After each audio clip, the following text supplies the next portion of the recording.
தம்பி நீ புரிஞ்சுக்க, சேலத்துல இளைஞர் அணி மாநாடு போடாதேன்னு இயற்கை மாநாட்டை 4 முறை தள்ளி வச்சிருக்கு. 2024 பாராளுமன்ற தேர்தல் முடிந்த பிறகு எதுக்கிட்டே வயசானவங்க எல்லாம் கட்சியில் இருந்துகிட்டு உதயநிதி ஸ்டாலின் ஐயாவை முதல்வர் அறிவிச்சலாம் இன்னொரு குரூப் எனக்கு அடுத்து தயாராயிட்டாங்க. அண்ணே சேலத்துல இளைஞர் அணி மாநாடு போட்டதுக்கு அப்புறம் உதயநிதி ஸ்டாலின் ஐயாவை நாங்கள் துணை முதலமைச்சர் ஆக்காம விட மாட்டோம் திமுக கார சுட்டிட்டு இருக்கிறோம். இன்னைக்கு சேலத்திலே பிரம்மாண்டமா மாநாட்டம் நடத்துவோம். எங்களுடைய இளைஞர் அணியினுடைய சூறாவளி, இளைஞர்களுடைய சூறாவளி உதயநிதி ஸ்டாலின் அதுல ஏறுவாரு. அடுத்த நாள் துணை முதலமைச்சர் அறிவிச்சு அப்படியே கூட எம்எல்ஏ இருக்கிறாங்க, கட்சி இருக்கிறாங்க, குடும்பத்துல நாங்க இருக்கோம். நாங்க நைட்டு திமுகவை பொறுத்தவரை 1 நிமிஷத்துல முடிவு, 2 நிமிஷத்துல அறிவிப்பு, 3 நிமிஷத்துல அந்த முடிவை தொண்டர்கள் ஏத்துக்குவாங்க. அதாங்க என் குடும்ப கட்சி, குடும்ப ஆட்சி.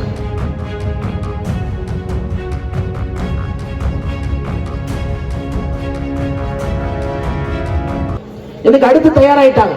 அண்ணே சேலத்துல இளைஞர் அணி மாநாடு போட்டதுக்கு அப்புறம் உதயநிதி ஸ்டாலின் ஐயாவை நாங்கள் துணை முதலமைச்சர் ஆக்காம விட மாட்டோம் திமுக கார சுட்டிட்டு இருக்கிறோம். தம்பி நீ புரிஞ்சுக்க, சேலத்துல இளைஞர் அணி மாநாடு போடாதேன்னு இயற்கை மாநாட்டை 4 முறை தள்ளி வச்சிருக்கு. புரிஞ்சுக்கணும், இயற்கை கொடுக்கக்கூடிய மெசேஜ். அப்படியே கூட எம்எல்ஏ இருக்கிறாங்க, கட்சி இருக்கிறாங்க, குடும்பத்துல நாங்க இருக்கோம். நாங்க நைட்டு திமுகவை பொறுத்தவரை 1 நிமிஷத்துல முடிவு, 2 நிமிஷத்துல அறிவிப்பு, 3 நிமிஷத்துல அந்த முடிவை தொண்டர்கள் ஏத்துக்குவாங்க. அதாங்க என் குடும்ப கட்சி, குடும்ப ஆட்சி. இன்னைக்கு சேலத்திலே பிரம்மாண்டமா மாநாட்டம் நடத்துவோம். எங்களுடைய இளைஞர் அணியினுடைய சூறாவளி, இளைஞர்களுடைய சூறாவளி உதயநிதி ஸ்டாலின் அதுல ஏறுவாரு. அடுத்த நாள் துணை முதலமைச்சர் அறிவிச்சிடும். 2024 பாராளுமன்ற தேர்தல் முடிந்த பிறகு எதுக்கிட்டே வயசானவங்க எல்லாம் கட்சியில் இருந்துகிட்டு உதயநிதி ஸ்டாலின் ஐயாவை முதல்வர் அறிவிச்சலாம் இன்னொரு குரூப் சுத்திக்கிட்டு இருக்கு.